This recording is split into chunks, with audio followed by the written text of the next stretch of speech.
آخری تحفہ دیتا ہوں، رزق حلال چاہتے ہو؟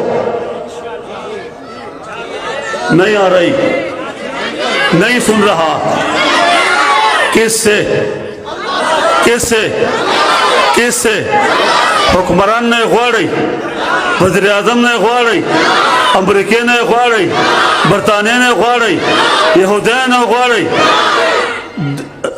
دینے والا کون؟ زور سے بولو، دینے والا کون؟ لوگوں صبح کی نماز کے بعد 11 مرتبہ اور مغرب کی نماز کے بعد 11 مرتبہ سورہ قریش پڑھا کرو۔ قاری عمران سے گاڑے برابر کا وقت نہیں دے دے۔ تو میں عرض کر رہا تھا، صبح کی نماز کے بعد اور مغرب کی نماز کے بعد 11 مرتبہ سورہ قریش پڑھا کرو۔ شیخ الحدیث مولانا عبدالحق فرماتے تھے، یہ سارا جامعہ دارالعلوم حقانیہ اور 3 مرتبہ پارلیمنٹ میں علماء کی قیادت سیادت اور جامعہ حقانیہ کے تعمیرات، اور اس سال دور حدیث میں 1585 طلبہ عالم ہوں گے، دستار بندی ہوگی۔ فرمایا یہ ساری برکت سورہ قریش کی ہے۔ اور جامعہ ابو ہریرہ کا نام سنا ہوگا، دور حدیث تک طلبہ، میری 100 سے زیادہ کتابیں دنیا میں گردش کر رہی ہیں، چھپ گئی ہیں۔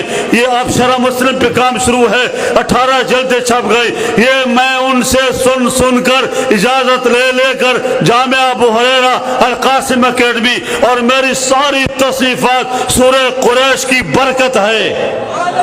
مجھے شیخ الحدیث مولانا عبدالحق صاحب نے ترجمہ کرتے ہوئے فرمایا، الذی اطعمہم من جو، بھوک میں، فقر میں، غربت میں اللہ رزق حلال سے مالا مال کر دے گا۔ وَأَمَنَ مِنْ خوف، حکمران شیطان ابلیس اور دشمن سے اللہ تیری حفاظت کرتے ہوئے تجھے اپنے دامن میں بٹھا دے گا۔ ایک شرط ہے، فَلْيَعْبُدُوا رَبَّ هَذَا الْبَيْتِ، نماز کی پابندی کرو، جماعت نہ چھوٹے، تکبیر اولیٰ نہ ٹوٹے۔ دنیا میں تیرا گھر اس وظیفے کی برکت سے امن کا گہوارہ اور جنت کا نمونہ بن جائے گا۔